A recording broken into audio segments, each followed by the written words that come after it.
Hello दोस्तों, आप लोगों का स्वागत है पगला एक्सप्लेन चैनल पे। तो आज हम लोग दोबारा यहाँ पे वायरस किंग के 4th एपिसोड को एक्सप्लेन करने वाले हैं। तो दोस्तों, हम लोगों ने पिछले एपिसोड में देखा था कि चन एक और डंजन को क्लियर करवाने के लिए गया हुआ था, जहाँ पे इन लोगों को पहाड़ चढ़ना था और पहाड़ को पार करने के लिए यहाँ पे 5 एलिमेंट का सामना करना था। अब मुझे इसी समझ में है, यहाँ पे जो एलिमेंट है वो अलग तरीके से दिखाए जा रहे हैं। जैसे की पानी को मिस्ट में बबल दिया यानी कि कोहरे को, वहीं पे वुड यानी कि लकड़ी वाले एलिमेंट को इन लोगों ने पेड़ पौधों के रूप में दिखाया था। और जब चन ने यहाँ पे मूली और पेड़ों को मार दिया था तो फिर उसे यहाँ पे वुड एलिमेंट की शॉर्ट मिल गई थी। मैंने गौर से देखा नहीं, सॉरी उसके लिए। इसके बाद लोग आगे बढ़ना शुरू करे थे तो फिर एक जगह पे काफी ज्यादा पत्थर नीचे कर रहे थे, तो फिर वहां पे धूल आ गई थी, जिस वजह से ये लोग चल भी नहीं पा रहे थे। इसलिए टिमी अपने पास से प्रोटेक्टिव गियर्स को बाहर निकालती है, जिसकी मदद से इनकी आंखों में कम जोर पड़ता है और ये लोग चलना शुरू करते हैं। और यहीं पे ही एपिसोड खत्म हुआ था। एपिसोड की शुरुआत वहीं से ही होती है जहाँ से पिछला एपिसोड खत्म हुआ था। हम लोग देखते हैं कि अचानक से ये पूरा पहाड़ी हिलने लगता है, जिसके बाद ऊपर से एक पत्थर गिरता है। इसके चक्कर में यहाँ पे चेन और जिन दोनों नीचे ही गिर जाते हैं। डिमी और जेंजो जब नीचे झांक के देखते हैं तो फिर उन्हें यहाँ पे कुछ भी नहीं दिखाई देता, क्योंकि तूफान इतना ज्यादा था कि नीचे से कुछ देखा ही नहीं जा रहा था। लेकिन उसी टाइम पे चेन अपनी साइकिक एबिलिटी का इस्तेमाल करता है और जीज उनको लेके ऊपर आ जाता है। लेकिन इस डंजन के ऊपर उड़ने पे सांप मना ही थी, इसलिए चेन को यहाँ पे बहुत ज्यादा एनर्जी को कंज्यूम करना पड़ा था। वो सिर्फ कुछ सेकंड के लिए ही उड़ा था, लेकिन इसके बावजूद उसे ऐसा फील हो रहा था जैसे कि वो पूरी तरीके से थक चुका है। रिमी अपने पास से पानी निकालती है और उन लोगों को पीने के लिए पानी देती है। वह पेजेंजो उन लोगों से कहता है कि हमें थोड़ी देर के लिए रुक के यहाँ पे थोड़ा बहुत सोचना चाहिए, ऊपर से गिरने वाले पत्थरों को हम लोग कैसे अवॉइड करेंगे। रेतीले तूफान की वजह से जेंजू यहाँ पे स्पिरिचुअल पावर को बिल्कुल भी महसूस नहीं कर पा रहा है, तो फिर वो प्रिडिक्ट नहीं कर पाएगा कि कौन सी जगह पे कब पत्थर गिरने वाला है। स्पेशल इन लोगों को यहाँ पे एक और तरीका बताता है कि जब भी इन लोगों के ऊपर अटैक होने वाला होता है उससे पहले बगल की चट्टानें हिलने लगती हैं, जो कि आधे सेकंड पहले होता है। अगर ये लोग थोड़ा सा फोकस करें और समय रहते ही वहां से हट जाए वाइब्रेशन को सेंस करके, तो फिर ये लोग यहाँ पे गिरने वाले पत्थरों को डॉज कर सकते हैं। जीजू चेन से कहता है कि उससे यही उम्मीद की जा सकती है। उसने पलक झपकते ही यहाँ पे डिटेल्स को पकड़ लिया। चेन लोगों से कहता है कि चलो आगे बढ़ते हैं और फोकस करते रहना। अगर तुम यहाँ पे समय रहते रिएक्ट नहीं कर पाते हो तो फिर मेरे पास ही रहना, मैं तुम्हें जल्दी खींच लूंगा। जिसके लिए सभी लोग मान जाते हैं, जिसके बाद ये चारों इसी प्लान को फॉलो करते हैं। इन्हें जब भी महसूस होता है कि चट्टान गिरने वाली है तो ये जल्दी से स्पीड बढ़ा के उसे डॉज कर लेते हैं। इसके बाद ये लोग इसी तरीके से इसे अवॉइड करते हुए आगे बढ़ने लगते हैं। वह ड्रीमी चेन से कहती है कि अर्थ सॉर्ड स्प्लिट को भी यहीं पे ही होना चाहिए, लेकिन चेन आगे से बताता है कि नहीं, वो यहाँ पे नहीं होगी। तो फिर जेंजो हम लोगों को ये वाली बात एक्सप्लेन करता है कि अर्थ स्प्लिट सॉर्ड यहाँ पे इसलिए नहीं होगी क्योंकि चेन के पास पहले से यहाँ पे वाटर और वुड स्प्लिट सॉर्ड्स हैं, इसलिए वो दोनों एलिमेंटल सॉर्ड स्प्लिट्स यहाँ पे अर्थ सॉर्ड स्प्लिट को रजिस्टर करेंगे। क्योंकि चेन यहाँ पे सिर्फ 3 ही सॉर्ड्स को कंट्रोल कर सकता है, इसीलिए उसकी चॉइस यहाँ पे या तो गोल्ड होगी या तो फायर होगी। इसके बाद अगला से नेक्स्ट ऑब्स्टेकल आता है, जो कि था एकदम धुआंधार गर्मी, वो भी एकदम जून वाली गर्मी। क्योंकि ये फायर सॉर्ड स्प्लिट थी, इसलिए यहाँ पे गर्मी एकदम बेमिसाल थी। इनकी आंखें बाहर आ जा रही थी, इन्हें बस पानी चाहिए था। इन्हें ऐसा लग रहा था कि फायर सॉर्ड स्प्लिट इन्हें यहाँ से जिंदा ही नहीं जाने देगी।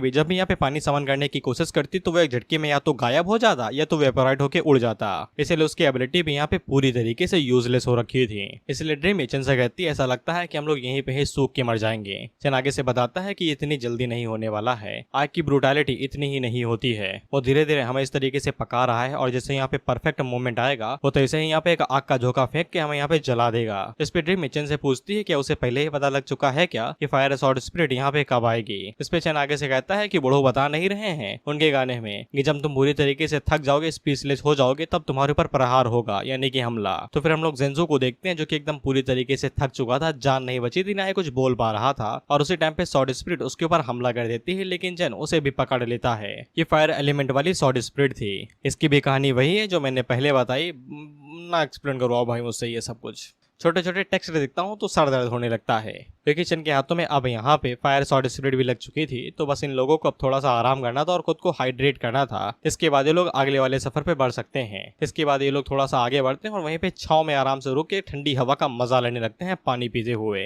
हम लोग बूढ़ों को दोबारा देखते हैं, जो कि आगे से चिल्ला चिल्ला के बता रहा था जब गोल्डन लाइट की रोशनी पड़ेगी तो फिर सर और धड़ दोनों अलग अलग हो जाएंगे और कभी नहीं मिलेंगे। इससे चेन को समझ में आ जाता है कि गोल्डन स्पिरिट सॉर्ड यहाँ पे बैटल ट्रायल की तरह होगा। वो अब तक यहाँ पे जो कुछ भी सह रहा था, उसको गुस्सा आ रही थी, वो यहाँ पे इस बैटल के अंदर निकाल सकता था। क्योंकि चेन के पास अब यहाँ पे तीनों सॉर्ड आ चुकी थी और सिर्फ तीनों को ही वो कंट्रोल कर सकता था। इसलिए अब उसके पास एक ही चारा बचता है कि वो गोल्डन स्पिरिट सॉर्ड को एकदम बुरी तरीके से मार पीट के एक बराबर कर दे। इसके बाद ये लोग आगे बढ़ते हैं तो फिर उन्हें यहाँ पे एक एरिना दिखाई देता है और उसी के बीच में सॉर्ड गड़ी हुई थी, जो कि गोल्डन सॉर्ड स्पिरिट थी और ये उसी की ही टेरिटरी थी, जो कि एकदम कॉम्बैक्ट स्टेज की तरह लग रहा था।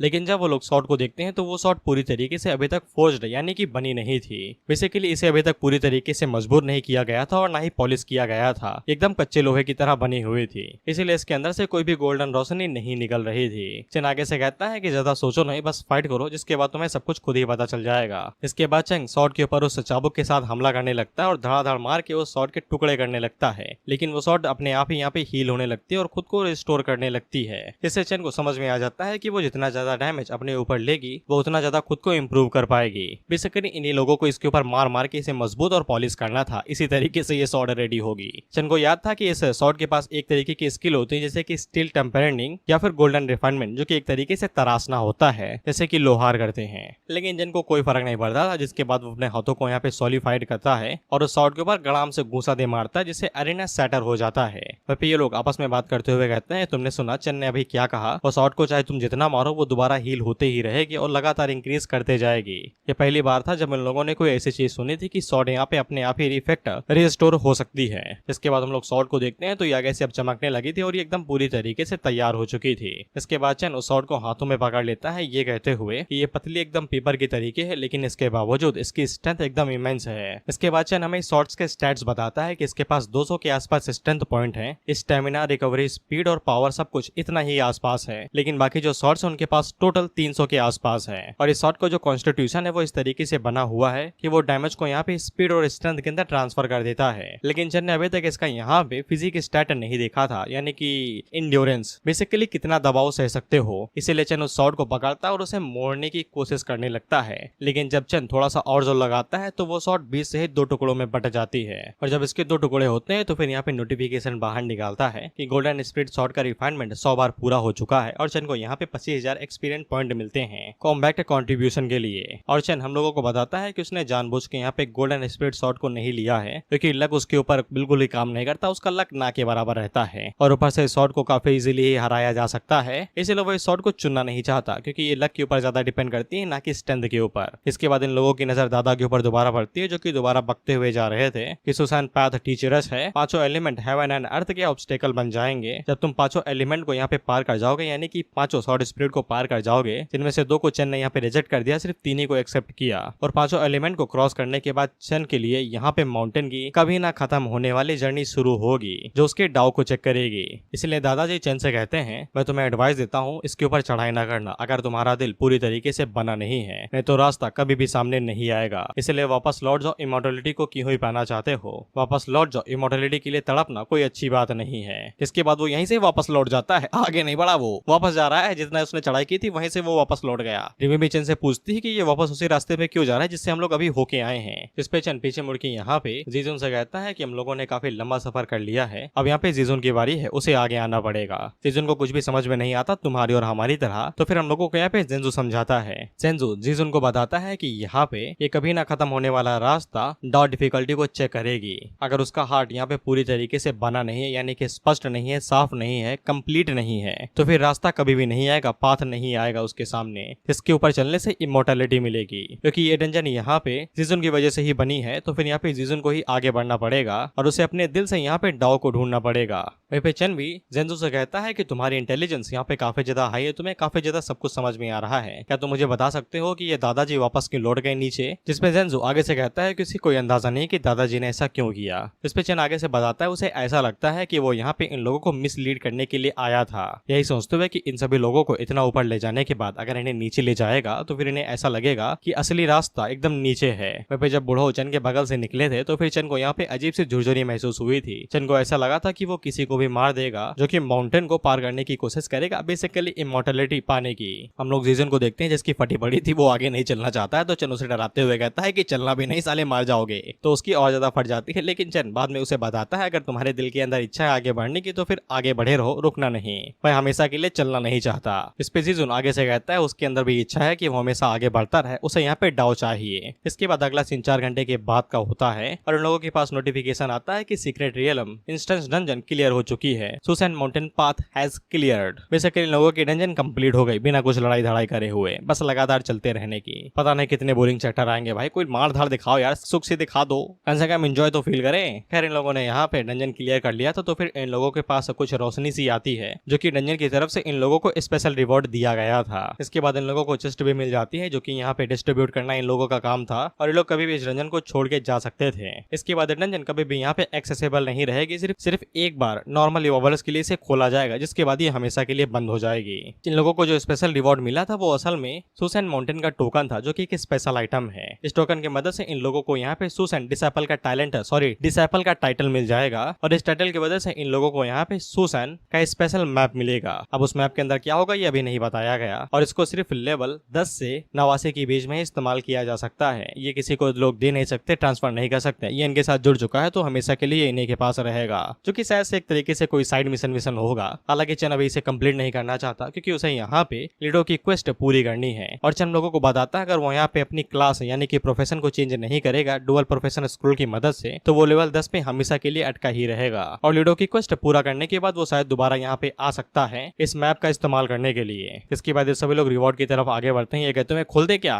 तो फिर से चन से कहता है कि तुम ही खोलो, तुम्हें ये पूरा मिशन कंप्लीट किया है। चन से कहता है तुम मेरे लिए कुछ भी ना छोड़ो, तुम्हें मुझे कोई दिक्कत नहीं, ये टोकन ही मिल गया, मेरे लिए बहुत बड़ी बात है। लेकिन उस बक्से के अंदर क्या था हमें बताया नहीं जाता, क्योंकि अगले सीन में हम लोग चन को उसके विला के अंदर देखते हैं, जहाँ पे दो बुगाड़ा काम बिगाड़ा आ जाती हैं, जो कि चन से कहती हैं सो रहे हो क्या? सो रहे हो तो फिर खड़े हो जाओ, काम है हमें। चन इन लोगों से कहता है चैन से सो लेने दो भाई, अभी तक यहाँ पे ये भी नहीं सीखा है कि दरवाजे के ऊपर खटखट मार के अंदर आ जाओ। इस पे लोग चन को बताते हैं हमारे खटखट मारने से भी तुम नहीं उठोगे। तो फिर चन इन लोगों को बताता है कि उसे एक सीक्रेट डीएलएम से एक बुक मिली है, स्किल बुक मिली है, जो कि इन दोनों के लिए परफेक्ट है। हमें वो बुक दिखाई जाती है तो फिर इसके ऊपर लिखा हुआ था स्पिरिट बाइंडिंग टेक्निक, और चन इन दोनों से कहता है अगर तुम मुझे नॉक डाउन कर देते हो यानी कि हरा देते हो तो फिर ये बुक तुम्हारी हो जाएगी। भाई को बस भूतों के साथ बस टपाटप करना है और कुछ नहीं। इसके बाद अगले सीन में हमें नहीं दिखाया जाता इनके बीच में कौन सी लड़ाई हुई, लेकिन इन लोगों के अंदर जान नहीं बची थी, ये फर्श पे पड़ी हुई थी। ये कहते हुए हमारे अंदर जान नहीं है, हम कुछ भी नहीं कर सकते। चन इन लोगों से कहता है देखा हम दोनों के बीच में गैप कितना ज्यादा बड़ा है, मैं तो तुम्हारे ऊपर अटैक करने की कोशिश भी नहीं कर रहा था, लेकिन इसके बावजूद तुम मेरा एक बाल तक नहीं उखाड़ पाए। तो फिर यान चन से पूछती है क्या उसके पास कोई है क्या जिसको वो पसंद करता है, क्योंकि वो जब भी यहाँ पे लड़ाई धड़ाई करता है तो बहुत ज्यादा केयरफुल रहता है अटैक वटैक करते समय। चन आगे से बताता है ऐसा कुछ भी नहीं है, तुम लोग बहुत ज्यादा कमजोर हो, मेरी फिजिक इतनी स्ट्रांग है, मैं अपनी स्ट्रेंथ को पूरी तरीके से कंट्रोल कर सकता हूँ कि तुम कुछ कर ही नहीं पा रहे हो। लेकिन जीतने के बावजूद वो इन दोनों को यहाँ पे उनका रिवॉर्ड दे देता है, जो कि स्पिरिट बाइंडिंग टेक्निक थी। लेकिन ये बेचारे थे तो भूत ही, तो वो किताब इनके हाथों से पार होकर नीचे गिर जाती है। ऐसा कुछ भी नहीं, इनके अंदर एनर्जी नहीं बची है, तो ये लोग किताब को भी नहीं पकड़ पा रहे हैं। चन का रिएक्शन देखो, ब्रो इज सो डिसअपॉइंटेड। इस पे यान के आगे से कहते हैं चिंता ना करो, धीरज रखो बाबू, धीरज रखो, थोड़ी सी एनर्जी रिकवर होने को, तो जिसके बाद हम लोग बुक को चेक कर लेंगे, चिंता ना करो। इसके बाद अगला सीन कुछ मिनटों के बाद का होता है और चन इन लोगों को बताता है कि अब वो यहाँ से जा रहा है, इन लोगों को जो भी सीखना है वो लोग खुद सीख सकती हैं। इस पे यान चन से पूछती है कि तुम पहले ही जा रहे हो क्या, तुमने कहा नहीं था कि तुम हम लोगों को रिवर सिटी लेके चलोगे। चन अपने पास एक स्क्रोल बाहर निकालता है और वह इन लोगों से कहता है कि ये मैटर ज्यादा इंपॉर्टेंट है, जब मैं वापस आऊंगा तो फिर तुम लोगों को लेके चलूंगा। इस पे लोग चन से कहते हैं ठीक है फिर हम लोग तुम्हारा इंतजार करेंगे। चन ने अपने पास जो स्क्रोल निकाला था वो demon Hunter promotion task scroll था एस लेवल का। इसका इस्तेमाल करके वो डीमन अबायस के अंदर जा सकता है, और चन ने पहले यहाँ पे अपनी लिमिट्स को इम्प्रूव कर दिया था, तो फिर अब वो डायरेक्ट इस स्क्रोल का इस्तेमाल करके अबायस में जा सकता है। क्योंकि अगर वो यहाँ पे लीडो के टास्क को कंप्लीट नहीं करेगा तो फिर वो हमेशा के लिए लेवल 10 पे ही हमेशा के लिए फंसा रहेगा।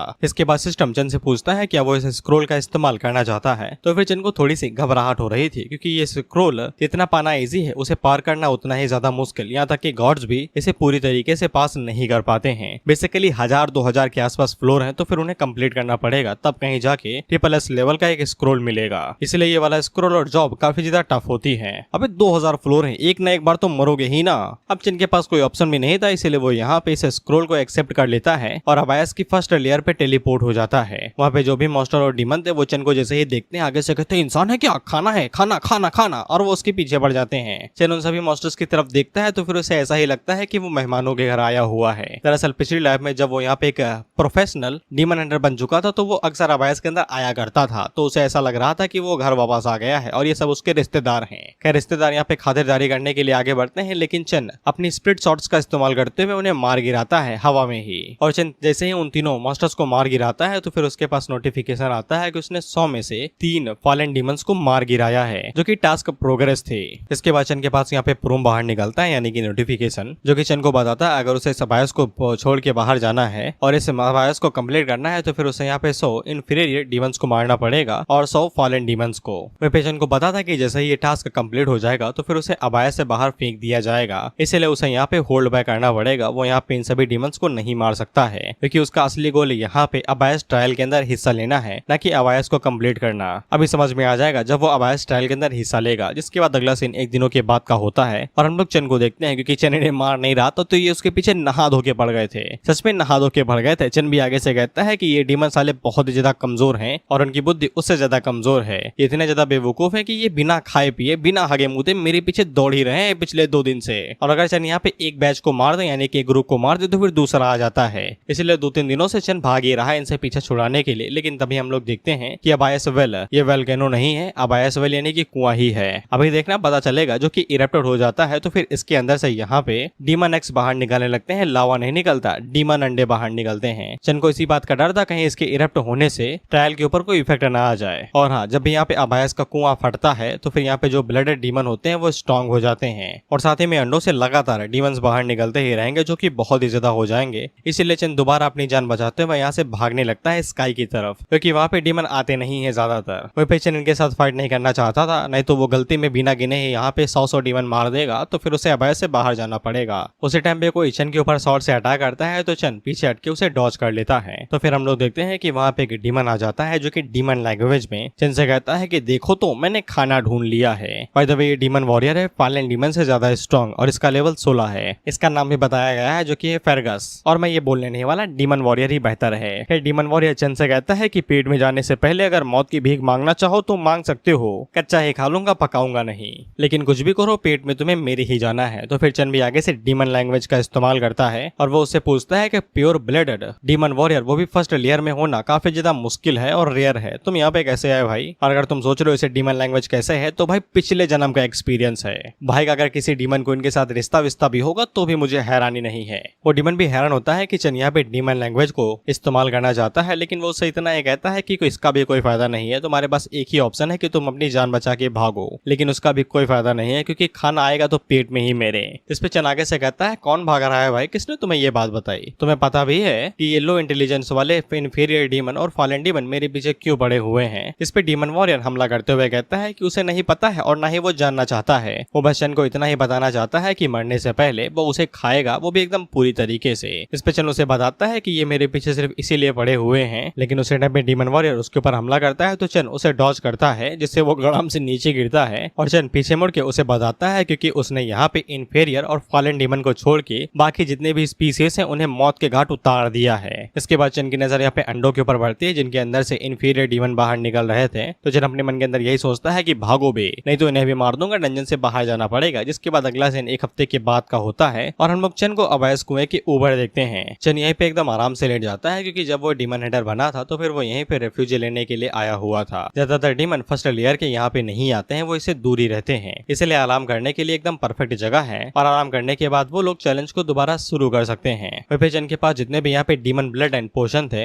1000-2000 के आसपास, उसने उन सभी को यहाँ पे मास्क को खिला दिया था। अब वो बस यही सोच रहा था कि पता नहीं इस बार वो कौन सी उल्टी करेगा। खैर जो भी करेगा तो माल तो बढ़िया ही देगा, इतना ज्यादा खाना जो खिलाया है उसे। अब इसके बाद यहाँ पे एक और डीमन आ जाता है जो कि चन से कहता है इंसान यहाँ पे काफी ज्यादा अजीब बात है यार, ये सभी लोग इतने समय डीमन लैंग्वेज में ही बात कर रहे हैं। चन उस मॉन्स्टर की तरफ देखता है तो वो मॉन्स्टर एक डीमन की तरह नहीं लग रहा था और वो चन से कहता है कि उसे यहाँ पे उसके नौकर से यानी कि वही वॉरियर डीमन से नोटिफिकेशन मिला था कि यहाँ पे एक इंसान घूम रहा है जो कि अबाइजल कुएं की तरफ आगे बढ़ रहा है। इसके बाद हमें ये डीमन दिखाया जाता है जिसका नाम यहाँ पे कूट ऑफिस डीमन था। इसका नाम सब मैरिनेटर था और इसका लेवल 18 है बाय द वे। फिर डीमन वॉरियर ने इसे पूरी रिपोर्ट दी थी कि चन ने यहाँ पे फालन डीमन और इन्फिनिटी डीमन को छोड़ के बाकी सभी डीमंस की स्पीसीज को खत्म कर दिया है और ये डीमन प्रिंस है तो फिर हम इसे डीमन प्रिंस ही बुलाएंगे, नाम का झंझट नहीं चाहिए, मरेंगे तो वैसे भी ये। विभेजन कूट ऑफिस डीमन को देख के काफी ज्यादा हैरान होता है क्योंकि इन्हें यहाँ पे फर्स्ट लेयर में नहीं होना चाहिए। और चन उसको उंगली करते हुए कहता है तो क्या हुआ भाई, तुम यहाँ पे इतना ज्यादा ऊपर क्यों आ गए यार? तुम यहाँ पे क्या मजे लेने के लिए आए हो क्या फिर सन बात लेने के लिए आए हो? विभेजन इसको आंगू पांगू नाम से बुला रहा था तो ये आगे से चिल्लाते हुए कहता है बड़वे मैं डीमन प्रिंस हूँ, इज्जत से नाम लो मेरा, और मैं यहाँ पे तुम्हें स्पेशली मारने के लिए ही आया हूँ। तुम्हारे जैसा 2 कौड़ी का इंसान यहाँ पे कैसे घूम सकता है भी, वो भी एकदम खुले सांड की तरह। इसके बाद चन के ऊपर अपने भाले से अटैक कर देता है। इस अटैक का नाम वाटर ब्लेड स्लैश था। तो पानी की एक धारदार तलवार चन की तरफ आगे बढ़ती है लेकिन चन आगे से हेल फायर आर्मर का इस्तेमाल करता है और उस स्लैश को इजीली ही डॉज कर लेता है। चन उससे कहता है डीमन प्रिंस हो, महाराज हो भाई तुम, और वो उसे पूछता है कौन सी लेयर के लॉर्ड के तुम बच्चे हो। इस पे डीमन प्रिंस आगे से बताता है कि वो 17वीं लेयर के लॉर्ड का बेटा है और वो चन के ऊपर दोबारा अपने भाले से अटैक करते हुए कहता है कि तुम जैसा 2 कौड़ी का इंसान यहाँ पे हेल फायर का इस्तेमाल कैसे कर सकता है। चन उसके भालों को डॉज करता है और अपने हाथों के अंदर इमेंस स्ट्रेंथ को इकट्ठा करते हुए डीमन प्रिंस को मुंह मुंह से पकड़ता है और उठा के जमीन पे पटक देता है, ये कहते हुए कि मैं इस्तेमाल कर सकता हूँ बस। इसके बाद चन तीनों शॉर्ट्स को बाहर निकाल लेता है और डीमन प्रिंस से कहता है कि तुम दिखने में तो खाने की तरह हो, मछली जो हो, लेकिन तुम्हारा चेहरा और मूड खराब कर देता है यार, नहीं खाऊंगा मैं तुम्हें। अगर मैं तुम्हें यहाँ पे अपनी इन्वेंटरी के अंदर भी रखूंगा तो वो बेचारी नाराज हो जाएगी। इसके बाद वो उन तीनों शॉर्ट्स का इस्तेमाल करता है, जिनमें से वो वुड वाली तो माथे के अंदर घुसा देता है, फायर वाली दिल के अंदर, और रही बात किडनी की तो वो वाटर वाली किडनी के अंदर घुसा देता है। पानी से पानी को मारा है भाई ने। विवेचन इसकी जो ब्लड लाइन थी उसका इस्तेमाल यहाँ पे एकदम खाने के लिए करता है, एकदम खाद की तरीके, और वो गोल्डन मास्क को सारी ब्लड लाइन खिला देता है, ये कहते हुए खाओ तुम, खाओ खाओ, बस उल्टी बढ़िया करना, सोने की कर दोगे तो दिल खुश हो जाएगा मेरा। इसके बाद चन यहाँ पे डीमन प्रिंस का भाला भी चुरा लेता है। अब इस भाले की दो ही एबिलिटी है, स्ट्रेंथ स्ट्रेंथ गई,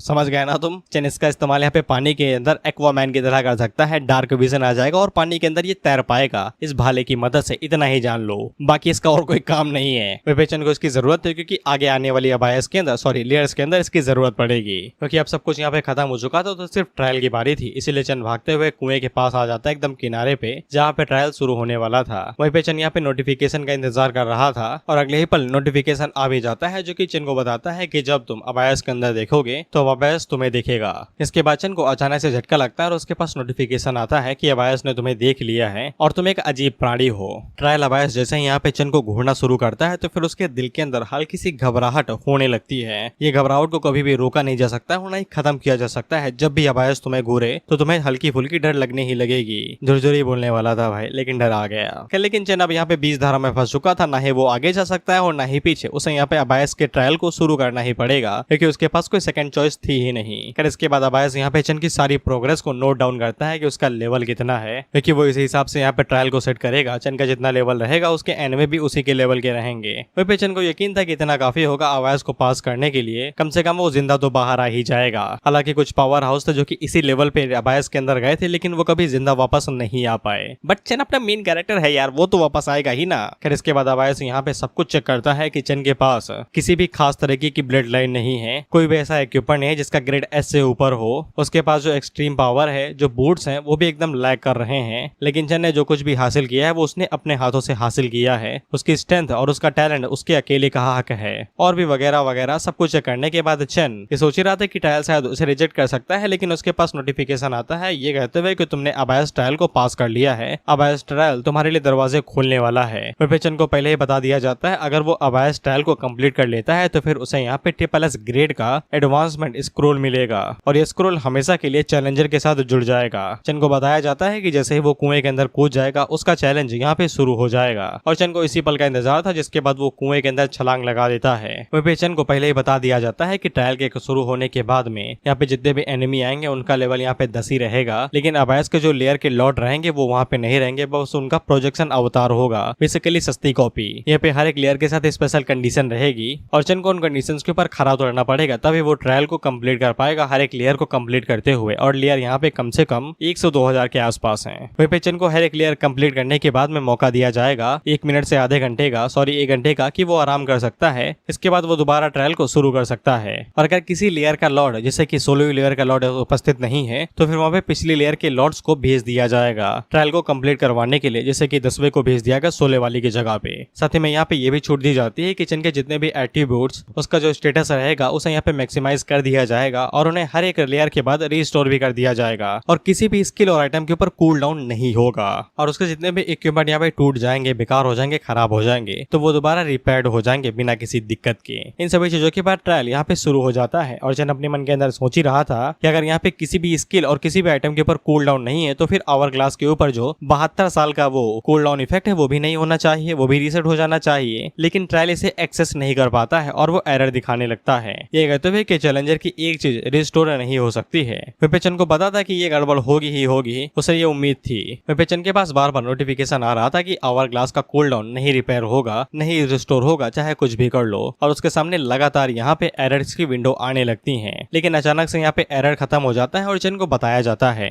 कि वो आवर ग्लास की return to the past skill का यूज कर सकता है। इसकी मदद से वो किसी भी पॉइंट पे वापस जा सकता है जो पास्ट में हुआ हो, लेकिन अभी की जो टाइम लाइन होगी वो पूरी तरीके से मिटा दी जाएगी। बेसिकली चन अगर 15वें लेयर पे मरता है तो फिर वो 10वें पे अपने आप को रिस्टोर कर सकता है या फिर 11वें 14वें पे, लेकिन 15वीं लेयर के जितनी भी मेमोरीज रहेंगी चन को छोड़ के उन सभी को मिटा दिया जाएगा, क्योंकि वो पूरी टाइमलाइन ही इरेज हो जाएगी। वहीं पे आवर ग्लास का जो 72 साल वाला कूल डाउन था वो भी हटा दिया जाता है बस ट्रायल के लिए। और जैसे ही ट्रायल को क्लियर करके बाहर निकलेगा कूल डाउन दोबारा वापस आ जाएगा। और साथ ही में उसके पास स्टेटस सेव करने की एबिलिटी तो है ही है, वो जितना चाहे उतना थक जाए वो दोबारा आवर ग्लास का इस्तेमाल करके अपने एबिलिटी स्टैमिना सबको रिकवर कर सकता है स्टेटस सेव को इस्तेमाल करके। फिर आवर ग्लास की मदद से चन के पास अब यहाँ पे अल्टीमेट अपॉर्चुनिटी आ गई थी, यानी कि वो ट्रायल को जितनी बार चाहे उतनी बार ट्राई कर सकता था। अगर वो किसी लेयर पे 100 बार फेल होता है तो वो 100 बार ट्राई कर सकता है आवर ग्लास की मदद से, क्योंकि आवर ग्लास की मदद से उसके पास return to the past skill आ चुकी है। वो कभी भी पीछे जा सकता है, अगर वो मर गया तो भी जाएगा, सिर्फ और सिर्फ आवर ग्लास की मदद से। इसलिए चन को लगता था कि अबैस ट्रायल अब पार करना इतना भी मुश्किल नहीं होने वाला है आवर ग्लास की कूल डाउन हट जाने की वजह से। इसी के बाद चन के पास यहाँ पे फर्स्ट फ्लोर का इंफीरियर डीमन लॉर्ड आ जाता है, जो कि एक डीमन वॉरियर है और इसका लेवल 10 होने वाला है। यहाँ पे जितने भी डीमन लॉर्ड आएंगे, जितने भी लॉर्ड आएंगे हर एक फ्लोर के, वो सभी लेवल 10 ही पे रहेंगे। और इस फ्लोर के लिए स्पेशल कंडीशन कोई भी नहीं थी, यानी कि शर्त। वहीं पे चन उस डीमन लॉर्ड की तरफ देखता है तो फिर उसे लगता है कि ये इतना भी खतरनाक नहीं है, जिसके बाद वो उसके ऊपर एक ही स्लैश मारता है और उसे मार गिराता है। जिसके बाद वो दूसरी लेयर को भी ऐसे ही कंप्लीट कर लेता है बिना किसी दिक्कत के, 5वीं लेयर को भी बिना किसी दिक्कत के, और 70वीं लेयर को भी बिना किसी दिक्कत के। इसके बाद 26वीं लेयर को भी बिना किसी दिक्कत के। इसके बाद 34वीं लेयर को भी बिना किसी दिक्कत के। इसके बाद 41, 59, 66। लेकिन 67वीं लेयर पे थोड़ा सा पावरफुल डीमन आ जाता है, जो कि चन से कहता है इतनी ऊपर आ कैसे गए भाई तुम। वैसे ये डीमन लॉर्ड यहाँ पे हाई क्लैन से था और इसके पास एक शॉर्ट एबिलिटी रहती है, इसका लेवल 10 ही था। और यहाँ पे इसकी स्पेशल कंडीशन थी कि डीमन लॉर्ड के ऊपर सिर्फ वही अटैक्स काम करेंगे जो उसके यहाँ पे वीक पॉइंट्स के ऊपर मारे जाएंगे। बाकी अगर एग्जांपल के लिए अगर उसका वीक पॉइंट असर नहीं है तो फिर वहाँ पे जितनी भी बार मार लो कोई असर नहीं होगा उसके ऊपर, वो मरेगा ही नहीं। चन को यहाँ पे उसके वीक पॉइंट के ऊपर ही अटैक करना पड़ेगा तभी कुछ असर होगा, ये इस फ्लोर की शर्त थी। वहीं पे चन भी ये शर्त देख के काफी ज्यादा घबरा गया था, क्योंकि ये शर्त काफी ज्यादा टफ होने वाली थी। अभी तक उसे यहाँ पे कोई भी स्पेशल कंडीशन नहीं मिली थी फ्लोर को पार करने के लिए, लेकिन अब उसे मिली तो इतनी ज्यादा टफ मिल गई कि उसकी आंखें बाहर आ जा रही हैं। इसके बाद वो डीमन चन के कंधे के ऊपर अपनी शॉट से अटैक करता है, तो चन भी जवाबी हमले में उसकी पीठ के अंदर अपनी शॉट घुसा देता है और अपने मन के अंदर सोचता है कि एडवांटेज है यहाँ पे कॉम्बैट के अंदर सिर्फ और सिर्फ डीमन के पास ही है, लेकिन उसके पास यहाँ पे कुछ की पॉइंट्स हैं जिससे वो यहाँ पे आसानी के साथ इस डीमन को हरा सकता है, चोट के बदले चोट देके। किडनी पे चोट खाने के बाद वो डीमन जल्दी से पीछे हटता है, तो चन भी पीछे हट जाता है। वहीं पे वो डीमन आगे से अपनी शॉट को चन की तरफ फेंक के मारता है, जो डायरेक्ट उसके दिल के अंदर घुस जाती है, जिससे चन नीचे जाके गिरता है। इसके बाद वो डीमन चन के सीने से अपनी शॉट को बाहर निकाल लेता है, ये कहते हुए कि तुम्हारे पास स्ट्रेंथ और रेजिस्टेंस कमान का है, लेकिन इसकी बात भी तो यहाँ पे मुझे हरा नहीं सकते हो, क्योंकि मेरे पास अबायस ट्रायल की वजह से कुछ रूल्स हैं जिनका इस्तेमाल मैं अपने खिलाफ कर रहा हूँ, इसलिए तुम मुझे आसानी के साथ हरा नहीं सकते। उसी टाइम में हम लोग चन को देखते हैं जो कि स्टेटस को रिकवर कर लेता है। ये एबिलिटी मैंने पहले ही बता दी थी, आवर ग्लास के साथ आती है, जहाँ पे वो अपनी हेल्थ वेल्थ सब कुछ एकदम रिकवर कर सकता है शुरू से शुरू। और चन इसी बात का फायदा उठा के यहाँ पे डीमन के ऊपर अटैक करता है और उसकी दोनों किडनियों के ऊपर एक साथ अटैक करके उसे मार गिराता है, जिससे वो डीमन यहीं पे ही मारा जाता है। चन को शायद से पता चल चुका होगा कि किडनी ही इसकी वीक पॉइंट है। इसके बाद चन इस फ्लोर को भी आसानी के साथ कंप्लीट कर सकता है। चन उससे कहता है कि तुम बहुत बड़े बेवकूफ थे, जब तुम्हारे वीक पॉइंट्स के ऊपर अटैक नहीं हो रहा था तब ना ही तुम यहाँ पे अटैक को डॉज कर रहे थे और ना ही उन्हें अवॉइड कर रहे थे। तुम यहाँ पे बस अपनी स्किल का शो ऑफ कर रहे थे कि जो शर्त तुम्हें मिली है उसके भरोसे तुम जिंदा रह सकते हो, और यही तुम्हारी सबसे बड़ी गलती थी। लेकिन तुम्हारी बेवकूफी की वजह से मुझे यहाँ पे काफी जल्द ही जीत मिल गई, शुक्रिया। इसके बाद हम लोग चन को डायरेक्ट 100वें फ्लोर पे देखते हैं, जहाँ पे चन के पास नोटिफिकेशन आता है कि ये फॉलन स्वॉर्ड्समैन है गिलबर्ट, और इस फ्लोर के ऊपर पे कोई खास शर्त नहीं थी, नॉर्मल ही फाइट करनी थी। चन हम लोगों को बताता है कि गिलबर्ट वीकेस्ट फॉलन डीमन है जिसके पास कोई भी स्पेशल कंडीशन नहीं है, लेकिन चन को वो यहाँ पे दिखाई नहीं दे रहा था और चन को समझ में आ जाता है कि हर एक फ्लोर का हर एक लॉर्ड यहाँ पे अलग अलग पर्सनैलिटी, अलग अलग एबिलिटीज और अलग चीजें रखता है। यहाँ पे तुम्हें फ्लोर को ताकत के साथ साथ बुद्धि के साथ भी जीतना पड़ता है। बेसिकली शर्तों को समझ के तुम्हें फिगर आउट करना पड़ेगा कि कैसे क्या करना है, नहीं तो तुम जीत नहीं पाओगे। और चन को पता था क्योंकि ये सबसे कमजोर फॉलन डीमन है तो फिर ये यहाँ पे छुपन छुपाई खेलेगा और मौका मिलते ही अटैक करेगा। लेकिन चन का कुछ ज्यादा ही कॉन्फिडेंट बढ़ चुका था तो वो खुद को हीरो समझ रहा था। उसी टाइम पे गिलबर्ट उसकी परछाई से बाहर निकलता है और उसकी मुंडी धड़ से उड़ा देता है। ब्रो इज डिजर्व दिस, कुछ ज्यादा ही ओवर कॉन्फिडेंट हो गया था। क्योंकि चन के पास आवर ग्लास है तो वो दोबारा यहाँ पे रिजरेक्ट हो जाता है फर्स्ट लेयर पे। अब अगर तुम लोग सोच रहे हो कि भड़वा फर्स्ट लेयर पे क्यों रिपोर्ट हुआ, सॉरी रिजरेक्ट हुआ, तो हरामी ने 1 से 100 के बीच में कहीं भी रिटर्निंग पॉइंट चुना ही नहीं था, इसलिए वो डायरेक्ट फर्स्ट लेयर पे आ गया। इसलिए मैंने कहा कि ये मरना डिजर्व करता है, क्योंकि जब ये एक बार मर चुका है तो फिर इसकी धड़कनें बहुत ज्यादा तेज हो जाती हैं, क्योंकि इसे पहली बार महसूस हुआ था कि झटके पे मरने पे कैसा लगता है। लेकिन आवर ग्लास की वजह से ये मरा नहीं और सक्सेसफुली यहाँ पे रिजरेक्ट हो गया। उसी टाइम पे फर्स्ट लेयर का डीमन लॉर्ड यहाँ पे चन के ऊपर अटैक करता है, लेकिन चन एक झटके के अंदर उसे मार देता है बिना किसी दिक्कत के। वहीं पे चन अपने मन के अंदर सोचता है अगर वो यहाँ पे आवर ग्लास का इस्तेमाल ना कर पाता तो फिर वो यहाँ पे मारा ही जाता, बाकी पावर हाउसेस की तरह जैसे वो लोग मारे गए थे। इसके बाद चन फर्स्ट लेयर के डीमन लॉर्ड से पूछता है क्या वो यहाँ पे 100वें फ्लोर के डीमन लॉर्ड के बारे में जानता है। इस पे डीमन लॉर्ड आगे आगे से मरते हुए कहता है पता भी होगा तो भी नहीं बताऊंगा भी। इसके बाद चन यहाँ पे फर्स्ट फ्लोर को आसानी के साथ क्लियर कर लेता है। वही पे चन को इनकी बातों से समझ में आ जाता है कि इन्हें पता है कि ये सिर्फ प्रोजेक्शन है, लेकिन इसके बावजूद इन्हें दर्द या फिर मौत से डर नहीं लगता है। अब चन यहाँ पे यही फैसला करता है कि अब वो यहाँ पे अपनी अप्रोच को थोड़ा सा चेंज कर देगा और सवे फ्लोर के डीमन लॉर्ड के बारे में थोड़ी बहुत जानकारी इकट्ठा करेगा। इसके बाद हम लोग सीधा चन को 72वें फ्लोर पे देखते हैं, जहाँ पे वो जानबूझ के उस फ्लोर की डीमन लॉर्ड की बेइज्जती करता है, ये कहते हुए कि तुम डीमन रेस के एकदम लो टायर की डीमन हो, साला तुम्हारा एटीट्यूड यहाँ पे इंसानों से भी बदतर है, तुम्हें खुश होना चाहिए कि तुम इतनी जल्दी यहाँ पे 72वें फ्लोर के डीमन लॉर्ड बन गए। इस पे वो डीमन मरते हुए चन से कहता है कि ये जो तुम्हारी बदतमीजी है तुम्हें इसका हिसाब देना पड़ेगा, क्योंकि आखिर में तुम यहाँ पे फॉलन डीमन के हाथों मरे हुए ही मरोगे। इस पे चन उसे कहता है मजाक कर रहे हो क्या, इतनी गहराई में एक डीमन लॉर्ड कैसे हो सकता है, वो भी फॉलन लॉर्ड। इस पे वो डीमन आगे से बताता है ऑफ कोर्स यहाँ पे है लॉर्ड गिलबर्ट, जो कि 100वें फ्लोर का डीमन लॉर्ड है, एक लेजेंडरी बंदा जिसने यहाँ पे शैडो स्वॉर्ड मास्टर क्लास को मास्टर कर लिया है, सिर्फ फॉलन डीमन के रूप में। गिलबर्ट का शैडो है यहाँ पे एक डीमन ड्यूक को मार सकता है बिना किसी दिक्कत के, तुम पक्का उसी के हाथों ही मरोगे, पहले ही वो मर चुका है। इसके बाद चन उस डीमन लॉर्ड का सर फोड़ के उसे वहीं पे ही मार देता है और उसे शुक्रिया कहता है इन्फॉर्मेशन देने के लिए। इसके बाद चन को हम लोग दोबारा 100वें फ्लोर पे देखते हैं और वहीं पे चन को ये भी पता चल चुका था कि गिलबर्ट के पास 1 हिट किल एबिलिटी है, यानी कि अगर छुरा छू भी गया तो भी तुम मारे जाओगे, ये एबिलिटी है गिलबर्ट की। और साथ ही में गिलबर्ट के पास यहाँ पे अनएक्सपेक्टेड एक पावरफुल शॉट टेक्निक्स भी हैं। शैडो स्वॉर्ड मास्टर क्लास एक ऐसी क्लास है जिसको सिर्फ तभी हासिल किया जा सकता है जब कोई एस टायर की रेटिंग के साथ में यहाँ पे 3 बार नाइट असैसिन के एडवांसमेंट को हासिल कर ले। चन के पास यहाँ पे कोई भी एडवांटेज नहीं है एक शैडो स्वॉर्ड मास्टर के खिलाफ में, लेकिन गिलबर्ट यहाँ पे बस एक फॉलन डीमन है, इसलिए उसके एट्रीब्यूट्स यहाँ पे कम होने चाहिए। इसीलिए चन यहाँ पे पूरी तैयारी के साथ में आता है और वो पूरे इलाके के अंदर यहाँ पे अपने वायरसेस को फैलाने लगता है बिना किसी दिक्कत के अंदर, यही सोचते हुए कि अगर 1-2 वायरस उसकी बॉडी के अंदर चले जाते हैं तो वो पक्का कमजोर हो जाएगा और बाहर आ जाएगा चन की आंखों के सामने, क्योंकि ये वायरस उसे पक्का यहाँ पे इन्फेक्टेड कर देंगे। इसके बाद हम लोग चन को उसके गुफा के बाहर देखते हैं और चन ने इस पूरे फ्लोर के ऊपर ही वायरसेस को फैला दिया था। वह चन के पास सेव स्टेटस एबिलिटी है ही है, तो फिर उसने जितनी भी एनर्जी यहाँ पे वेस्ट की वो दोबारा उसे रिकवर कर लेता है बिना किसी दिक्कत के।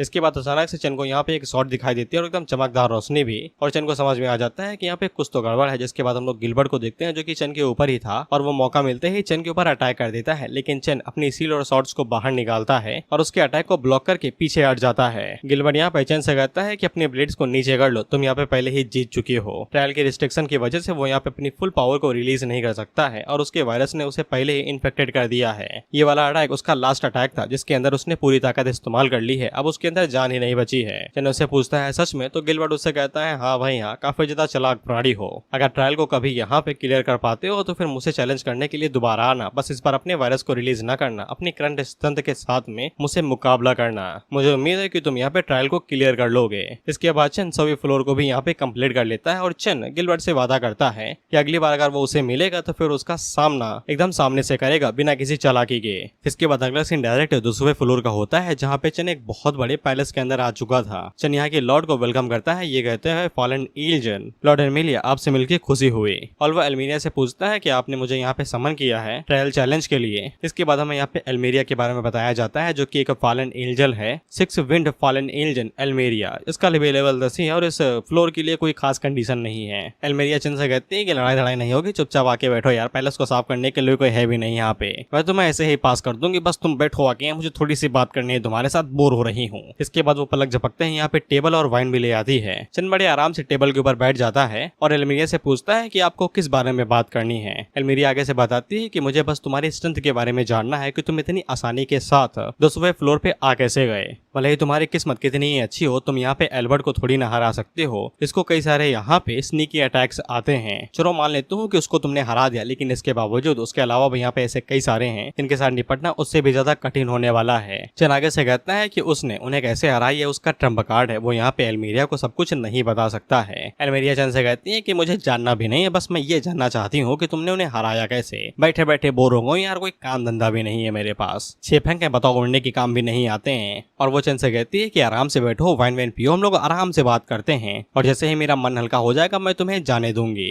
तो फिर चन आगे से वाइन को पोर करता है और एल्मीरिया से पूछता है कि उसे किस लेयर के बारे में जानना है, जिसपे एल्मीरिया थोड़ी देर के लिए सोचती है और चन से पूछती है कि 105वें फ्लोर के उस गंदे से मॉन्स्टर के बारे में क्या ख्याल है। इसके बाद में 105वें फ्लोर के डीमन लॉर्ड के बारे में बताया जाता है जिसका नाम प्लस फ्यूजन है और इसका नाम है साराबिस, ऐसा ही कुछ। चन आगे से बताता है उसके साथ निपटना काफी ज्यादा मुश्किल था, उसकी पूरी बॉडी यहाँ पे हर तरफ फैली हुई थी, अगर वो तुम्हें छू लेगा तो फिर वो तुम्हें डायरेक्ट निगल ही लेगा। यहाँ तक कि उसके खाने वाली स्पीड मुझसे भी कई गुना ज्यादा तेज थी। जैसे ही मैंने उसे छुआ मेरी आधे से ज्यादा बॉडी उसने एकदम निगल ही ली। एल्मीरिया चन से पूछती है कि तो फिर तुम जीते कैसे ये तो बताओ, और वो चन के साथ अपना ग्लास यहाँ पे शेयर करती है, लेकिन वो ग्लास खाली था। अभी आगे पता चलेगा क्यों खाली था। चन एल्मीरिया को बताता है क्योंकि उसे खाना पसंद था तो फिर मैंने उसे खिला दिया, लेकिन मुझे पचाना इतना भी आसान नहीं है। चन ने यहाँ पे सर्वेस को कम से कम 100 हाथ अपने तोड़ के उसे खिलाए थे जो कि पॉइजन से भरे पड़े थे, यानी कि उसने अपने हाथ उखाड़े 100 बार और सर्बीरस को खिला दिए कि खाओ बेटा खाओ बेटा खाओ, कोई दिक्कत नहीं है मुझे।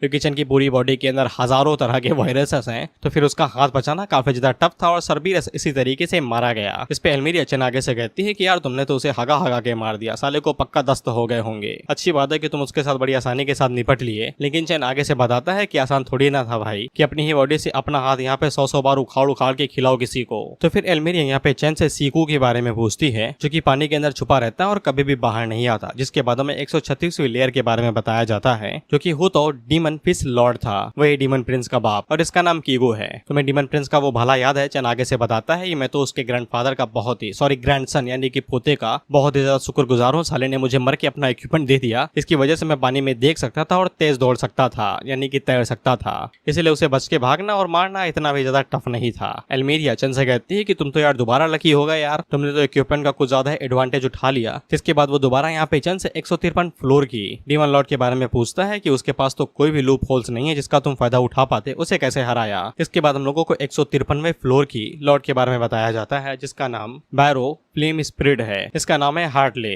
चन आगे से बताता है कि उसे हराना काफी ज्यादा टफ था क्योंकि वो कुछ ज्यादा ही स्ट्रॉन्ग थी। मैं उसके हाथों कम से कम 15 बार मरा हूँ। उसकी बॉडी का हाई टेम्परेचर चन के सारे वायरसेस को यहाँ पे इनइफेक्टिव बना देता है और उसकी बॉडी यहाँ पे लावा से बनी हुई है तो फिर उसके ऊपर फिजिकल अटैक करना भी काफी ज्यादा टफ है और वो बार बार लावा के अंदर घुस जाती है जब भी उसे अटैक को डॉज करना होता है या फिर छुपना होता है, या फिर अगर उसे गलती से भी कोई डैमेज वैमेज लग गया तो वो लावा के अंदर चली जाती है खुद को हील करने के लिए, क्योंकि लावा उसे हील कर देता है काफी जल्दी ही। चन को यहाँ पे टोटल 5 दिन लग गए थे पूरे लावा को सील करने में, क्योंकि अगर लावा सील हो जाएगा तो फिर वो दोबारा रिकवर होने के लिए नीचे जा ही नहीं सकती और न ही अटैक से बचने के लिए छुप सकती है। और जब वो बुरी तरीके से थक गई तो फिर चन ने अपनी एबिलिटी का इस्तेमाल किया और उसे मार गिरा दिया। चन आगे से बताता है कि इन 200 फ्लोर्स में वही सबसे ज्यादा टफेस्ट अपोनेंट थे जिसका उसने सामना किया है, उसके छक्के छूट गए थे। इसके बाद एल्मीरिया यहाँ पे चन से पूछती है अगर हम लोग यहाँ पे टफेस्ट अपोनेंट के बारे में बात कर रहे हैं तो फिर 186 फ्लोर के डीमन लॉर्ड के बारे में क्या ख्याल है, वो भी हार्टले से कम कमजोर थोड़ी ना है। चन यहाँ पे एल्मीरिया से कहता है कि इतने ज्यादा खुश वाले मौके पर इतनी सुगंधित जगह पे उसका नाम न लो यार, मूड खराब हो जाता है। इसके बाद हमें 186 फ्लोर की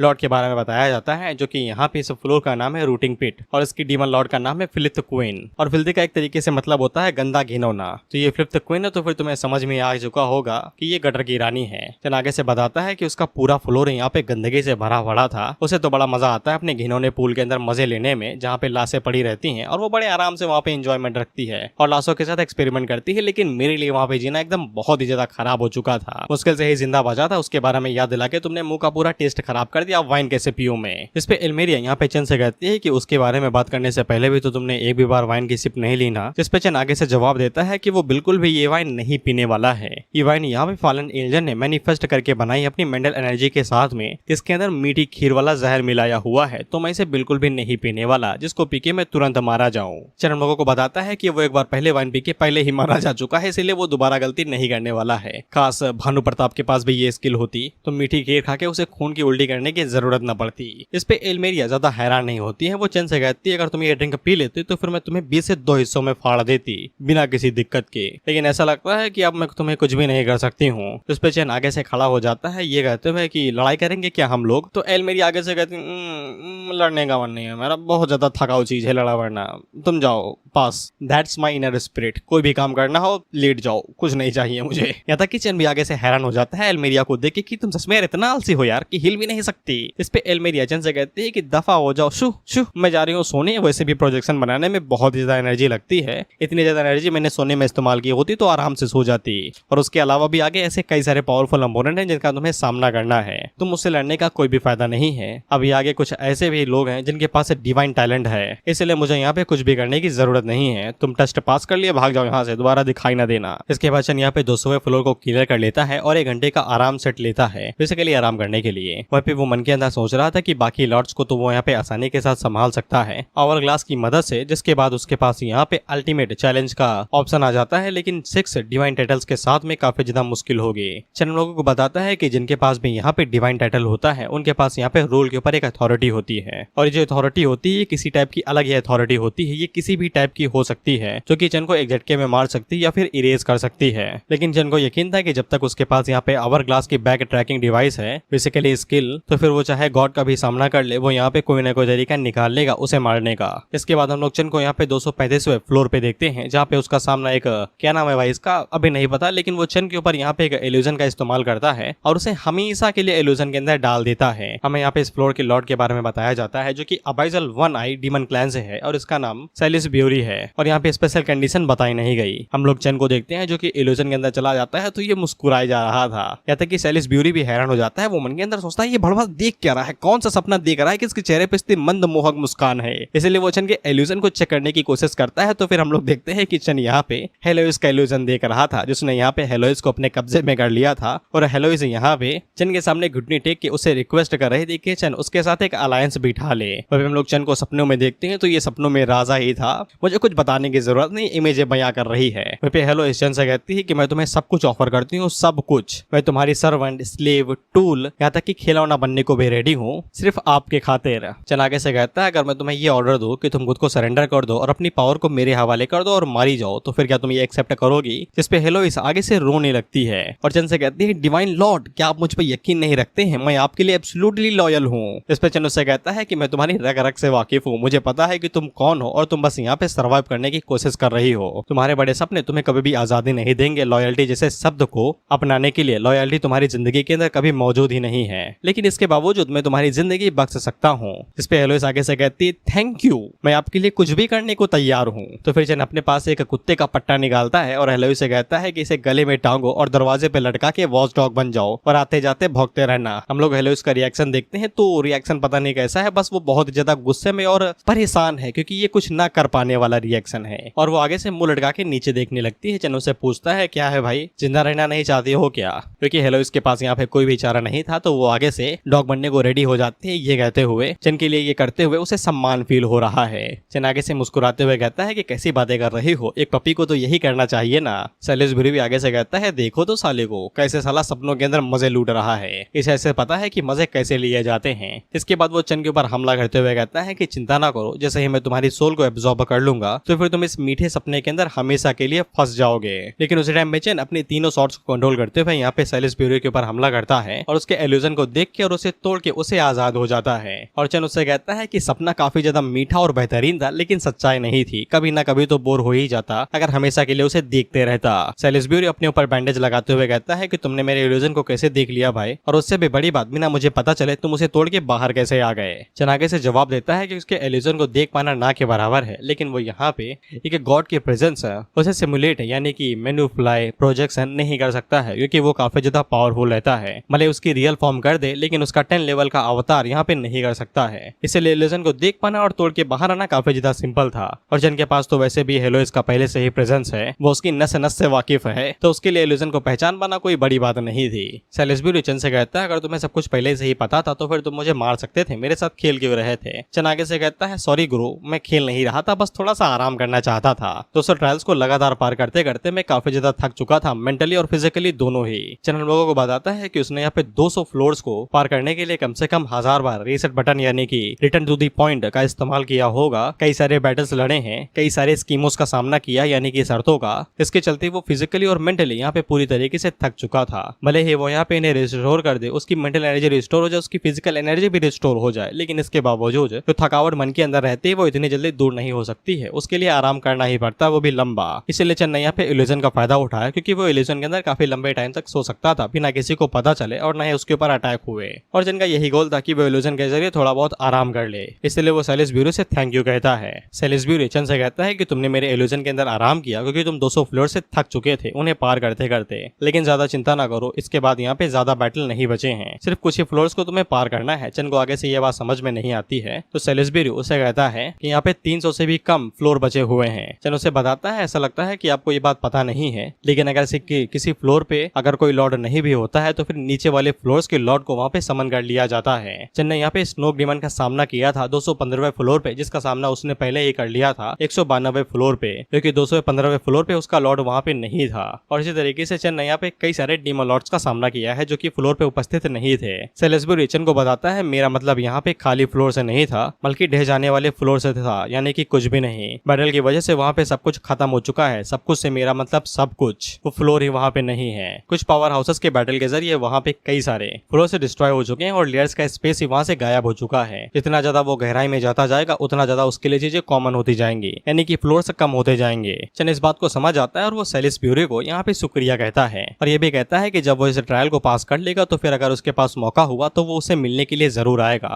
इस पे सेलेस्ब्यूरी चन से कहता है कि जब तुम वापस आओगे तो फिर और भी ज्यादा पावरफुल इल्यूजन का सामना करना पड़ेगा और ये वाला तुम तोड़ नहीं पाओगे, मैं तुम्हें बाहर नहीं जाने दूंगा। इसके बाद चन से पूछा जाता है क्या वो आराम करना चाहता है, तो वो 1 सेकंड के लिए हाँ कहता है। और जैसा कि सेलेस्ब्यूरी ने यहाँ पे बताया था, चन के लिए यहाँ पे फ्लोर्स स्किप होने लगते हैं। 236 से लेके 289 तक सारे फ्लोर्स यहाँ पे स्किप हो जाते हैं, टोटल 44 यानी कि 44, जो कि चन के लिए काफी ज्यादा अच्छी बात थी। उसे यहाँ पे और ज्यादा मेहनत नहीं करनी पड़ेगी। 289 फ्लोर यहाँ पे बुल डीमन के लिए था, जो कि एक बेफोमेट डीमन था शायद, जो भी हो मुझे पता नहीं खास तौर पे। और इस फ्लोर को क्लियर करने के लिए बस एक ही शर्त थी कि चन को यहाँ पे बेफोमेट को हराना पड़ेगा और पूरी इमेज यानी कि एरिना को पार करके सेंटर के बीच में जाना पड़ेगा। वहीं चन जब यहाँ पे बीस्ट सॉवरन बेफोमेट के बारे में सुनता है तो फिर उसे पता चल जाता है कि ये वही बंदा है जो कि मिनोटोर ट्राइब का एक अवतार है और उसके पास बारबेन क्लास का विश्वास भी है और 6 ट्रू गॉड्स में से एक, जिसके बारे में यहाँ पे एल्मेरिया ने बताया था। वहीं पे चन जैसे जैसे बुलबुलैया के अंदर चलते जा रहा था तो फिर यहाँ पे जो फ्लोर था वो खून से एकदम भरा पड़ा, एकदम गीला था, बदबू बहुत ज्यादा आ रही थी। और चन को समझ में आ जाता है कि यहीं से ट्रायल का असली चैलेंज शुरू होता है और बुलबुलैया के अंदर घुसते ही अटैक यहाँ पे तुरंत शुरू हो जाता है। इसलिए चन को यहाँ पे सावधान रहना पड़ेगा और उसी टाइम पे हम लोग देखते हैं कि उसके पीछे यहाँ पे बेफोमेट निकलता है और गड़ाम से उसके ऊपर पंच दे मारता है। लेकिन चन जल्दी से पीछे मुड़ के अपनी शील्ड का इस्तेमाल करता है और उसके पंच को ब्लॉक करके पीछे धकेल देता है। इसके बाद वो अपने हाथों को यहाँ पे ब्लेड के अंदर चेंज करता है और बेफोमेट के मुंह के ऊपर धड़ाम से एक स्लैश मारता है, जिससे वो नीचे गिर जाता है। वहीं पे बेफोमेट जैसा ही मरता है तो उसकी बॉडी छोटी होने लगती है और जब तक चन उसके ऊपर दूसरा पंच मार पाता उससे पहले उसकी बॉडी वहां से गायब हो जाती है झटके में। चन अपने मन के अंदर सोचता है कि ये तो खून में बदल गया और एकदम गायब भी हो गया, कहीं ये ब्लड क्लोन तो नहीं था जो कि यहाँ पे घुसने वालों के ऊपर डायरेक्ट हमला कर देता है, वो भी छुप के।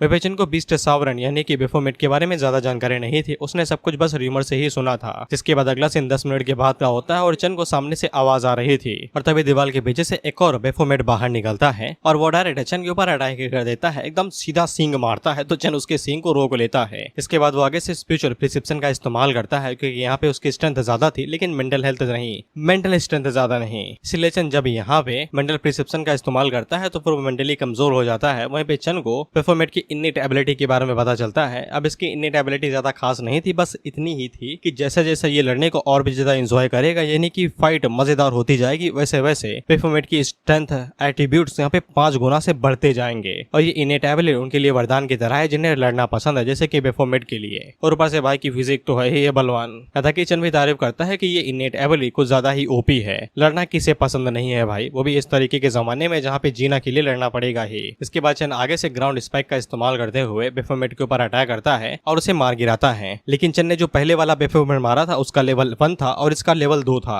इसके बाद चन की मुलाकात एक और बेफोमेट से होती है और इसका लेवल यहाँ पे 3 था और चन इसे भी मार गिराता है। इसके बाद उसकी मुलाकात चौथे बेफोमेट से होती है और इसका लेवल 4 था और चन इसे भी मार गिराता है। और जैसे जैसे बुलबुलैया की गहराई में जाता जा रहा है वैसे यहाँ पे बेफोमेट का लेवल बढ़ता जा रहा है। इसके बाद चन का सामना यहाँ पे एक और बेफोमेट से होता है जिसका लेवल यहाँ पे 5 था और इसके जितने भी स्टैट थे वो चन के बराबर के ही थे, इसलिए उसको फाइट करने में बहुत ही ज्यादा तकलीफ हो रही थी। इसके बाद चन यहाँ पे एक और फाइट करता है जहाँ पे उसका सामना दोबारा बेफोमेट से होता है और उसका लेवल 7 था, सॉरी 6 था। और चन अपने मन के अंदर यही सोच रहा था अगर वो लगातार आगे बढ़ते रहेगा तो फिर उसका सामना यहाँ पे एक और बेफोमेट से होगा, इसका लेवल यहाँ पे 15 या फिर 10 भी हो सकता है, जो कि चन से कई गुना ज्यादा स्ट्रांग होगा। चन को इसका जवाब तुरंत ही मिल जाता है क्योंकि जब वो अपने सीने से सींग निकाल ही रहा था उसी टाइम पे यहाँ पे एक और बेफोमेट आता है जो कि चन के ऊपर हमला कर देता है और इसका लेवल यहाँ पे 7 था। अब यहाँ पे चन कुछ भी इस्तेमाल नहीं कर सकता था, ना ही मेंटल सेपरेशन, स्पिरिचुअल प्रिस्क्रिप्शन, क्योंकि ये सभी स्टैट्स बेफोमेट के एकदम हाई लेवल पे थे, चन से कई गुना ज्यादा। इसके बाद बेफोमेट चन के ऊपर अपना कंधा मारता है एकदम दया की तरीके और उसके चिथड़े उड़ा देता है। हम लोग चन को देखते हैं जो कि दोबारा रिजरेक्ट होता है और वो मन के अंदर सोचता है कि वो यहाँ पे अपने वायरस का इस्तेमाल नहीं कर सकता है क्योंकि स्टैट्स काफी ज्यादा हाई हैं, वायरस को शुरू होने में काफी ज्यादा टाइम लगेगा। इसलिए चन अपने मन के अंदर यही यही सोच रहा था कि उसे यहाँ पे थोड़ी बहुत और ज्यादा इन्फॉर्मेशन इकट्ठा करनी पड़ेगी बेफोमेट को लेके और कोई तरीका ढूंढना पड़ेगा जिससे वो यहाँ पे बेफोमेट को हरा सके। इसके बाद चंद दोबारा भूल भुलैया के दरवाजे के सामने आ जाता है और चंद ने फैसला किया था कि वो इस बार यहाँ पे लेवल 1 के बेफोमेट को नहीं मारेगा ये चेक करने के लिए अगर वो यहाँ पे लो लेवल के बेफोमेट को नहीं मारता है क्या उसका लेवल बढ़ेगा या फिर नहीं बढ़ेगा। इसके बाद चंद का जब यहाँ पे सामना लेवल 1 के बेफोमेट से होता है तो वो उसे मारता नहीं, बस उसे भागता है अपनी जान बचा के। लेकिन जब वो दूसरे रास्ते पे पहुंचता है जहाँ पे सेकंड लेवल के बेफोमेट को आना था तो वो वहाँ पे नहीं आता है। तो फिर चंद उसे इग्नोर करके आगे बढ़ता है और इसी तरीके से यहाँ पे लेवल 3, 4, 5, 6 और 7 लेवल के बेफोमेट उसके सामने नहीं आया था क्योंकि उसने यहाँ पे फर्स्ट लेवल के बेफोमेट को नहीं मारा था। और जब चंद को यहाँ पे ये लग ही रहा था कि अगर वो यहाँ पे फर्स्ट लेवल के बेफोमेट को नहीं मारेगा तो फिर वो इस फ्लोर को काफी इजीली पास कर लेगा, लेकिन चंद को फीलिंग आ रही थी कि ये इतना भी सिंपल नहीं होने वाला है। और उसी टाइम पे हम लोग देखते हैं कि चंद के पीछे एक और बेफोमेट बाहर निकलता है जो कि चंद के ऊपर एक ही घुसा मारता है और उसे टमाटर की तरह निचोड़ के रख देता है। हम लोग चंद को देखते हैं इसकी फटी पड़ी थी क्योंकि वो यहाँ पे बैक ड्रैगिंग यानी कि रिटर्न टू दी पॉइंट का इस्तेमाल कर ही नहीं पाया था क्योंकि उसकी रिएक्शन स्पीड काफी ज्यादा धीमी पड़ गई थी बेफोमेट के अटैक के सामने। और जिस बेफोमेट ने यहाँ पे चंद के ऊपर अटैक किया था उसका लेवल यहाँ पे कम से कम 8 के ऊपर का होना चाहिए, 9 या फिर 10, तभी उसकी स्पीड इतनी ज्यादा हाई हो गई थी। लेकिन चंद को ये वाली बात समझ में नहीं आ रही थी कि उसका सामना डायरेक्ट यहाँ पे इतने हाई लेवल के बेफोमेट के सामने कैसे हो गया, जबकि उसने यहाँ पे लोअर लेवल के बेफोमेट्स को मारा ही नहीं था और वो ना ही अपीयर हुए। जिससे चंद को समझ में आ जाता है कि भूल भुलैया के अंदर सिर्फ एक ही बेफोमेट है जो उसे हर बार पकड़ ही लेता है। अगर वो उसे मार देता है लोअर लेवल पे तो वो भूल भुलैया के अंदर दोबारा रिस्पॉन हो जाता है, लेकिन थोड़ी सी गहराई में यानी कि अगले पड़ाव में जहाँ पे वो लेवल अप भी हो जाता है। लेकिन अगर वो उसे लोअर लेवल पे नहीं मारता है तो वो उसका पीछा करते ही रहता है एकदम गहराई तक। और चंद ने दूसरी बार में ऐसा ही किया था, उसने लोअर लेवल के बेफोमेट को नहीं मारा था तो वो उसके पीछे ही पड़ चुका था। लेकिन चंद जैसे जैसे गहराई में जाते जा रहा था वैसे वैसे उस बेफोमेट का भी लेवल बढ़ते जा रहा था क्योंकि उसे एक्सपीरियंस मिल रहा था। तो वो लगातार एक्सपीरियंस के चलते वहाँ पे उसके स्टैट्स और उसका लेवल बढ़ते गया। और जब उसका लेवल इतना ज्यादा बढ़ गया कि वो चंद से स्ट्रॉन्ग हो गया स्पीड हर एक चीज के मामले में, तो उसने मौका देखते ही चंद को पेल दिया। यहाँ पे सिर्फ एक ही चीज है जो कि किसी को जीत दिला सकती है कि कौन किसे पहले पकड़ता है। इसीलिए चंद फैसला करता है कि वो अपने वायरस का इस्तेमाल लोअर लेवल के बेफोमेट के ऊपर करेगा और उसे मारेगा नहीं।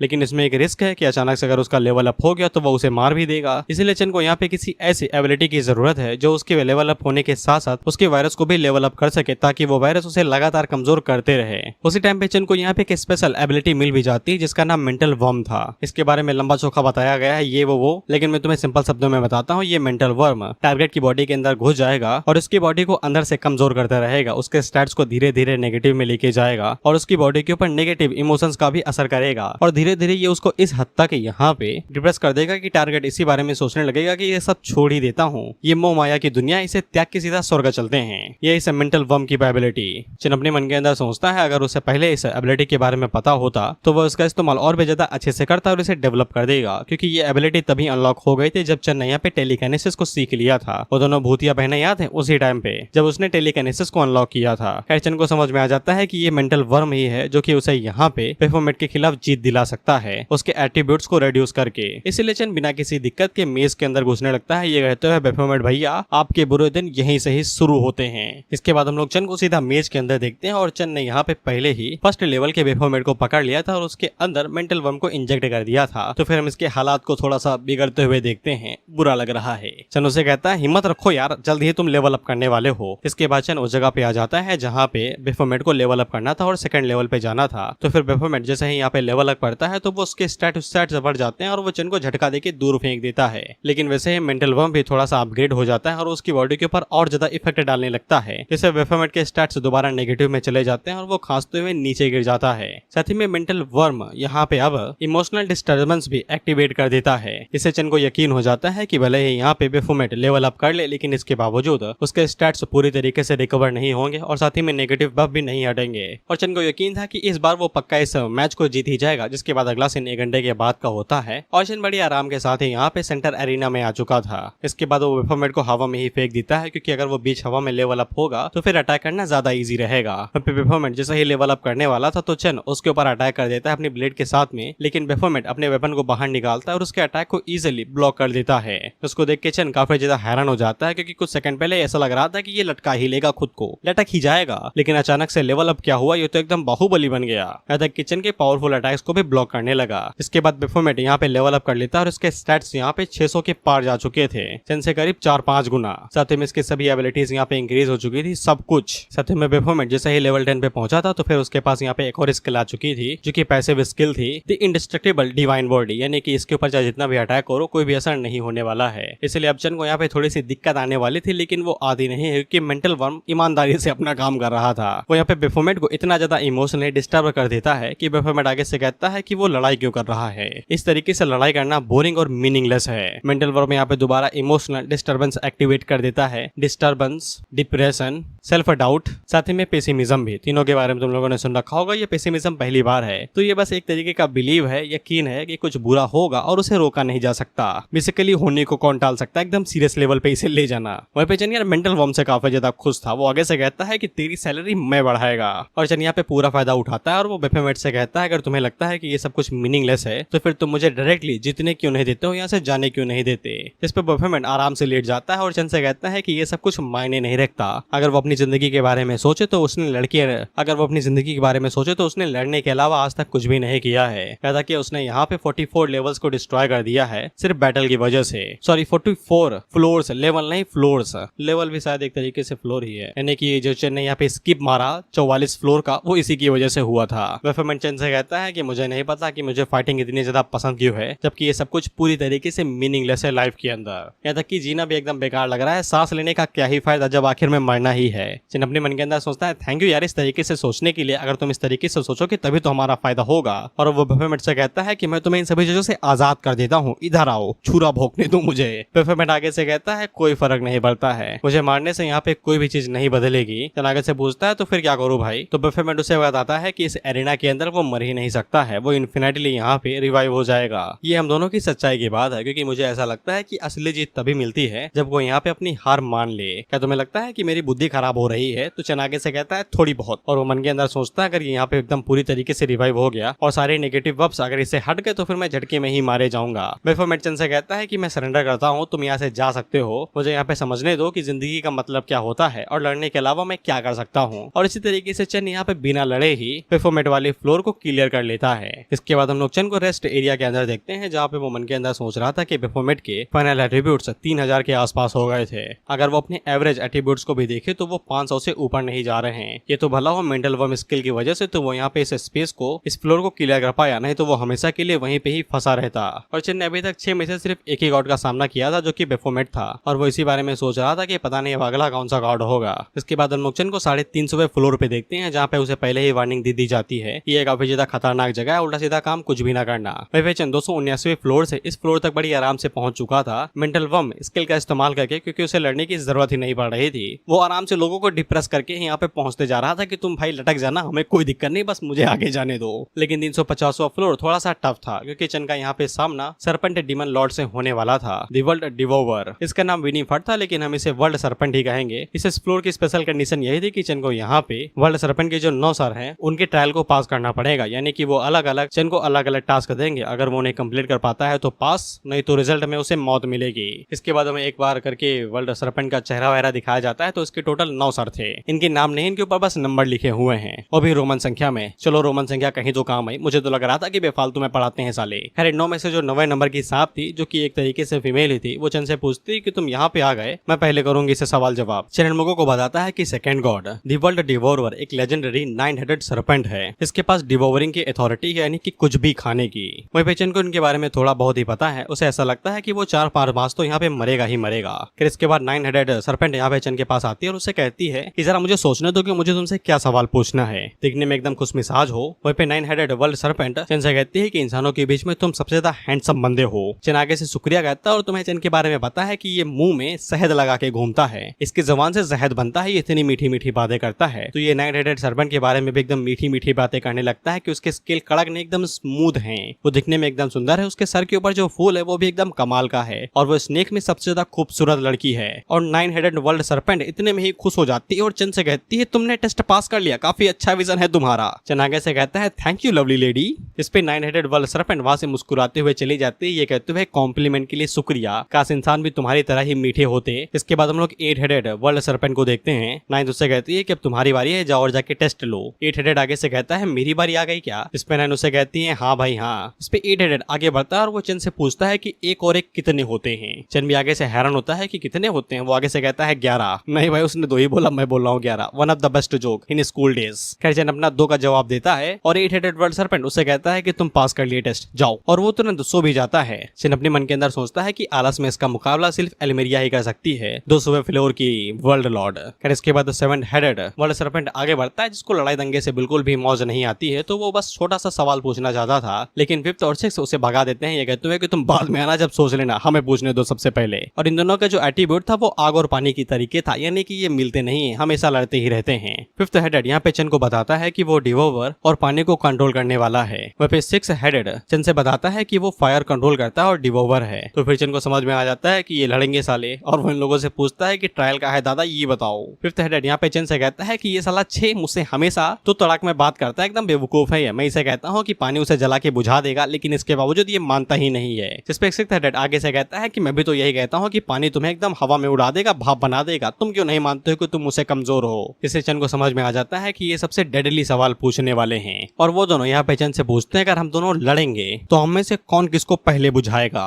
चंद आगे से कहता है गई भैंस पानी में, अगर मैं यहाँ पे हाथ आऊँ तो सीधा मौत ही मिलेगी, और इसे सॉल्व करने का कोई भी तरीका नहीं है। ये साले मानेंगे नहीं अपने आगे कि ये कोई ताकतवर है और कोई ताकतवर नहीं है। फिर 5th हेडेड आगे बढ़ता है और वो चंद से कहता है खड़े क्या हो भाई, जल्दी से जवाब दो, सिंपल सा लॉजिक है यार कि पानी आपको बुझा देगा। जिस पे 6th हेडेड आगे बढ़ता है और वो चंद से कहता है कि क्या बात कर रहे हो यार, इसे तुम बताते हो कि नहीं कि मैं इससे ज्यादा स्ट्रॉन्ग हूँ और उसको भाप बना के हवा में उड़ा सकता हूँ। चंद आगे से कहता है कि यहाँ पे अब कुछ भी नहीं किया जा सकता है, इन दोनों के जवाब देना नामुमकिन सा है, मुझे इनमें से किसी को एक को मारना ही पड़ेगा, ये साबित करने के लिए कोई तो कमजोर था। जिसके बाद वो अपने हाथों को ब्लेड में बदलता है और वो 5th के ऊपर अटैक करने लगता है। 5th उसे डॉज करते हुए कहता है कारे काहे अटैक कर रहा, हम लोग तो कुछ कर भी नहीं रहे। इस पे 6 आगे से कहता है कि ये पगला चुका है, सवाल कुछ ज्यादा ही कठिन था, ये चंद के ऊपर हमला भी नहीं कर रही, एकदम चिल गाय हैं ये, इन्हें कोई फर्क नहीं पड़ता कि इनसे कोई क्या कहता है। खैर इसके बाद 3rd हेडेड आगे बढ़ता है जो कि उन दोनों से कहता है कि तुम तो भाग जाओ यहाँ से, दोबारा कोई सवाल ना पूछना, नहीं दोनों को मैं मारूंगा। तुमने साला उसे एक ऐसा सवाल पूछ दिया जिससे वो सदमे में चला गया, बेचारा डिसाइड ही नहीं कर पा रहा है कि कौन सही है कौन गलत है। इस पे 6 आगे से कहता है कि कौन से सदमे की बात कर रहे हो भाई, सवाल इतना भी कठिन नहीं था। और इसी के साथ ये एपिसोड यहीं पे ही खत्म होता है।